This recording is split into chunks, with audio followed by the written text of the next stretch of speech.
मित्रांनो, agrotech form चॅनलमध्ये तुमचं परत एकदा स्वागत आहे. तर आपले गोरे सर जे सांगतात व्हिडिओज मध्ये त्याप्रमाणे मी आज ॲव्हेना न्यूट्रीमिक्सची स्लरी बनवतो. तर ॲव्हेना न्यूट्रीमिक्स मध्ये ना स्लरी अशी आहे की ती 15 दिवस भिजवायची आहे, म्हणजे रोज ढवळायची आणि 15 दिवसानंतर मग काय ती आपण किती दिवस पण वापरू शकतो अशी ही स्लरी. तर ही ॲव्हेना न्यूट्रीमिक्सची मी 200 लिटर पाण्याची आणलेलं आहे. तर त्यामध्ये आपल्याला स्लरीच्या सोबतच अजून एक 4 औषधे मिळतात वेगवेगळी. नटल नावाचं जे आहे ना, तर ते आहे ते कशासाठी वापरलं जातं, तर सगळी जी ही आहे तुमचं औषध जे काय असेल ते व्यवस्थित मिक्स होण्यासाठी ह्या नटलचं काम आहे.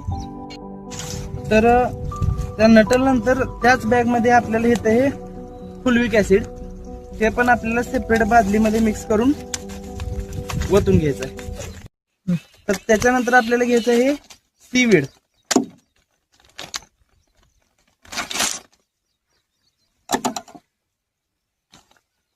सीवीड पण सेपरेट पाण्यात मिक्स करून घ्यायचं. तर हे आहे अमिनो ऍसिड.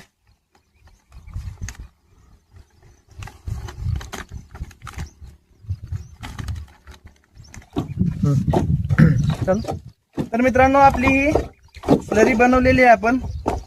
तर हिला पूर्ण स्लरी हिची प्रोसेस व्हायला 15 दिवस लागतात.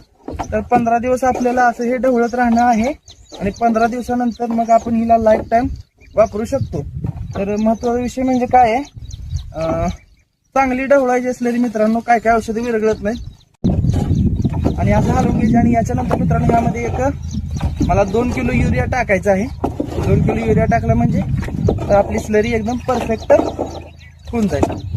तर व्हिडिओ कसा वाटला नक्की कळवा आणि आपल्या चॅनलला सबस्क्राईब करा आणि शेतकरी मित्रांमध्ये आपले व्हिडिओ शेअर करा. थँक्यू.